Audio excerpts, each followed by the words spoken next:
네, 안녕하세요. 오늘은 좀 특별한 주제를 가지고 왔는데요. 오늘은 입시에 성공한 학생의 케이스를 한번 분석을 해보려고 합니다. 원래 이런 거는 잘 안 하거든요. 왜냐하면은 학생마다 갖고 있는 강점, 약점들이 다 다르기 때문에 A라고 하는 학생한테 통했었던 방식이 B 학생한테는 통하라는 법은 없거든요, 입시에서는. 그래서 이렇게는 안 하는데 이 학생은 조금 특별했습니다. 이미 미국에서는 지금 입시계에서는 되게 난리가 났는데요. 28개의 학교, 특히 아이비리그 8개 있는 학교에 지원을 했는데 모두 다 합격을 했습니다. 네, 대단한 학생이죠. 이 말레나 갤라토라고 하는 학생인데요. 그래서 이 28개 아이비리그 8개 학교를 지원을 해서 다 합격을 했고 결과적으로 이 말레나 학생의 가장 드림스쿨이었었던 하버드로 입학을 결정을 했다고 합니다. 그래서 2024년 9월부터 학교를 다니게 될 텐데요. 하버드 입학하게 예정인 학생들은 잘하면 만날 수도 있겠습니다. 그래서 부모님이 아주 좋아하시네요. 보니까 벌써 입학도 안 했는데 그 학교 셔츠를 샀어요. 이미 사서 입고 되게 같이 가족 사진도 찍고 하고 있는 모습인데, 오늘 이 학생이 어떤 정량적인 요소, 점수들을 갖고 있고 또 나중에는 학생이 에세이까지도 같이 살펴보는 시간을 좀 가지려고 합니다. 제가 가져온 모든 정보들은 이미 온라인에 나와 있는 것이기 때문에 여러분들도 조금만 서치를 해보면요 알 수 있는 부분들입니다. 그래서 뉴스에도 나왔고요, 신문에도 나왔고, 지금 어떻게 보면 가장 큰 수혜자는요, 이 학생도 학생이지만은 이 학생이 다녔던 학원도 지금 이렇게 뉴스에 나오기도 하고, 되게 어렸을 때부터 이 학원을 다녔더라고요. 그래서 그 학원의 원장님이 또 본의 아니게 많은 스포트라이트를 받고 있다. 브롱스 사이언스 하이스쿨을 다니고 있고요. 아르헨티나의 이민자의 부모님 밑에서 미국에서 자랐습니다. 탱고, 남미 사람들은 전통 춤이죠. 탱고가 어렸을 때부터 많이 추면서 자라왔고, 그것이 이 학생의 에세이의 큰 하나의 테마입니다. 그래서 보면은 그 학생이 이렇게 얘기를 합니다. That something important to me was an important part of my college 라고 학생이 인터뷰에서 얘기를 하거든요. 그리고 탱고라고 하는 것이 이 학생의 어떤 아이덴티티에 어떤 형성하는데 어떤 영향을 주었고, 에세이에서 어떤 부분을 차지했는지 뒤에 에세이 같이 읽어보면서 살펴보도록 하겠습니다. 그래서 먼저 잠깐 넘어가기 전에 강조드리고 싶은 것은, 여러분들이 컬리지 지원을 할 때 커먼 앱도 쓰시고, 그리고 에세이 중에서도 메인 에세이, 퍼스널 스테이트먼트가 있고, 서플리멘터리가 있고, 레주메도 있습니다. 다양한 글을 씁니다만은 그 자체가 다 따로 울면은 안 되는 것이거든요. 그래서 너의 이번에 컬리지 애플리케이션의 테마가 뭐야? 라고 했을 때 한 단어로 설명을 할 수가 있어야 돼요. 그러지 않고 중구난방으로 나의 강점만 여러 가지 이렇게 나열을 하다 보면은 정작 내가 자랑하고 싶고 하고 싶은 이야기는 많으나 입학사정관 입장에서는 어떤 뇌리에 박힐 만큼의 임팩트는 없는 학생이 되어버릴 수가 있거든요. 그래서 먼저 테마를 먼저 하나 설정을 하는 것이 굉장히 중요합니다. 이 학생은 탱고였었고요. 나는 한 단어로 어떤 거, 이렇게 딱 정할 수가 있어야지 입시에서 임팩트 있는 학생으로서 입학사정관의 기억 속에 남을 수 있다라는 겁니다. 그래서 넘어가 보면은 일단은 점수부터 공개를 했는데 한번 살펴볼게요. SAT 네, 고득점입니다. 반전은 없습니다. 1560점 받았고요. GPA는 97.06%인데요. 거의 A만 받았다시피 했었죠. AP 과목 같은 경우에는 4과목을 제출했습니다. 5점짜리 2개, 4점짜리 2개. US History를 들었고요. English Language, European Physics를 들었네요. 제출 안 하는 AP 과목도 있습니다. Art History랑 AP 라틴 계열 학생, 이미그런트인데도 조금 점수가 조금 낮았긴 한데, AP 과목 여러분들 듣고 3점짜리, 2점짜리 어떡하나요? 걱정하시는 분들이 있는데 답은 간단합니다. 제출 안 하시면 됩니다. 이 학생처럼요. 아주 전략적인 판단으로 2과목은 제출 안 한 거 잘했고요. AP 과목을 6과목 들어야 되니, 8과목, 10과목은 해야 되니, 이런 여러 가지 입시에 낭설이 많은데요. 그런 설들을 완전히 잠식시켜주는 AP는 4과목 넣었습니다. 몇 과목이 입시 당락을 결정해준다 이런 거는 절대 존재하지 않습니다. 많을수록 좋다? 그렇지도 않아요. 그렇죠?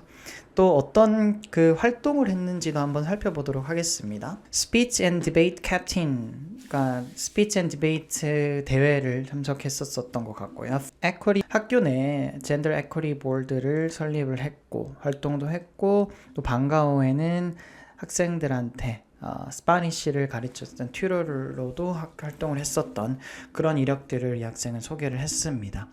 그리고 강조했었던 것 중 하나가 주니어 이어 티처과 레코멘데이션을 위한, 비단 저 레터를 위한 것뿐만 아니라 주니어 이어 티처들과 좋은 관계를 유지하기를 강조를 했었습니다. 시니어 이어 때 티처들과의 좋은 관계 유지하면 안 되냐 그러면은 그렇게 볼 수는 없고요. 당연히 두루두루 좋은 관계를 유지해야죠. 하지만 저라도 학생을 1년 봐온 선생님과 학생을 3년, 4년 봐온 선생님이 쓴 레코멘데이션 레터는 아마 이 학생의 어떤 성격이나 특징, 교우관계, 성실함 이런 것들을 커버할 수 있는 범위 자체가 다르겠죠. 주니어 이어 티처과 좋은 관계를 유지하고 그분들께 계속해서 학교에서 좋은 관계를 유지하는 것이 중요한 대목이 바로 이 부분입니다. 그죠? 그리고 early application 쓰는 거, 이거는 그러니까 학교를 20개 넘게, 보통 20개도 많이 지원한 거긴 합니다만은 사실은 예를 들어 10개만 지원했다고 해서 학교를 다 방문할 수는 없는 것이죠. 그래서 학생이 이야기하는 거는 visit the school you apply early, ED에 지원한 학교 정도는 직접 방문하는 거를 권하더라고요. 그래서 사실은 투어 프로그램이 되게 다양합니다. 물론 저희도 특정 학교 같은 경우에는 투어를 같이 하고 있지만은, 그렇게 했었을 때 입학사정관한테 분명한 그 임프레션을 줄 수 있다라는 거죠. 이 학생이 진지하게 우리 학교에 입학하기를 희망하고 있구나. 직접 와서 입학처와 상담을 나눠보기도 하고, 엘럼나이를 만나서 커피챗 해보기도 하고, 그런 것들을 이제 내가 보여주는 것이죠. 그냥 말만 나 너네 학교 정말 가고 싶어가 아니고요. 그리고 그 학교의 뉴스페이퍼 정도도 보고요. 이런 것들은 서플리멘터리 에세이 넣을 때 뉴스페이퍼에 그 학교의 어떤 이슈가 되는 걸 언급해 주는 것이 내가 그 학교의 어떤 관심도를 보여주는데 굉장히 중요한 척도가 될 수가 있겠죠. 이 학생은 28개 학교 지원하는데 서플리멘터리 70개나 썼습니다. 이따가 그 리스트 업을 한 거를 저희가 보여드리게 할 텐데요. 또 그 서플리멘트마다 또 묻는 것이 다 다르잖아요. 거기마다 또 답을 큰 틀에서는 같지만 조금씩 달리해서 70개 정도를 썼다라고 합니다. 저희가 항상 얘기하는 것 중에 옵셔널이라고 쓰고 옵셔널이지 않다, 옵셔널이라고 쓰다 이렇게 얘기를 해야 되나요? 그러니까 학교에서 옵셔널이니까 너네가 써봐라 하는 것들은 저희는 꼭 쓰게끔 하는 것이요. 나의 어떤 모습을 퍼스널 스테이트먼트 한 장으로 다 담을 수가 있을까요? 보여줄 수가 있을까요? 아무리 커머니까 퍼스널 스테이트먼트로 나의 강점들을 소개를 하려고 해도 정말 구체적이고 디테일한 부분을 어떤 그 학생의 입체적인 면을 다 알 수는 없습니다. 그래서 supplementary essay는 그만큼 중요한 것이고요. 그것들을 통해서 나의 강점들을 조금 더 많이 입체적인 나의 모습들을 입학사정관에게 보여줄 수가 있는 것이죠. 그래서 이 학생 같은 경우에는 활동들 10개 정도 슬롯을 해서 커먼앱에 다 기재를 했었던 것인데요. 많이 했습니다. 그죠? Gender Speech and Debate Captain 아까 설명했었던 것이고요. Family Responsibility 같은 경우에는 부모님이 영어가 서툴러서 또 통역을 해줬었던 그런 이야기들, 집안일을 했었던 것들, 이런 거를 기재를 했다라고 하더라고요. 그래서 항상 얘기하는 거, 거창해야지만 입시에 성공한다, 그거는 전혀 사실이 아닙니다. 나의 어떤 진짜 솔직한 진솔한 모습을 보여주는 거, 그리고 정말 인간다운 면모, 내가 학교 외에서 여러 가지 사회 활동도 하고 그런 것들은 조금 더 멋지고 쿨해 보이는 모습이라면은 그 이면에는 또 내가 집에 와서 여러 가지 부모님을 위해서 어떤 심부름도 하고 잔잔한 일거리도 해서 하고 알바도 해보고 하다못해 햄버거 가게에서 알바한 이야기, 이런 것들도 입학사정관들한테는 굉장히 흥미있게 들리는 것이거든요. 이 학생이 정말 특별한 일, 내 인생에 어떤 스펙이 될 만한 일만 추구한 학생이 아니라 시간을 써서 상대적으로 그렇지 않은 일들도 열심히 최선을 다해서 하는 학생이구나. 우리 사회라고 하는 것이 그렇잖아요. 다방면에서 그러니까 어떤 특정 뭐 스펙을 위한 그런 일보다는 조금 우리 사회의 여러 소외계층들을 위해서, 그리고 내 자신한테도 이 자체가 직접적으로 스펙을 위한 길은 아니지만 당장 부모님에게 뭐 손을 벌리기보다는 내 생계를 내가 직접 유지하겠다라는 이런 조금 더 책임감 있는 모습, 그런 모습들이 입학사정관들한테는 오히려 더 크게 와닿는 것이거든요. 그래서 했고요. 카운슬 세크리터리로서 리서치도 했었고요. 그러니까 다방면으로 이 학생이 얼마나 열심히 했는가를 보여주는 것이죠. 이렇게 나열하다 보면 10개 뭐 되게 많이 한 것처럼 보이지만, 여러분들도 사소한 것부터 여러 가지 잘 해보면은 실제로 여러분들도 조금 내가 열심히 했다 하는 분들이라면 10개 아마 금방 넘을 거예요. 이 중에 내가 테마에 맞게 컨시스턴스, 일관성 있는 글을 위해서 슬롯을 잘 추려내는 것, 그게 오히려 더 중요한 것이겠죠.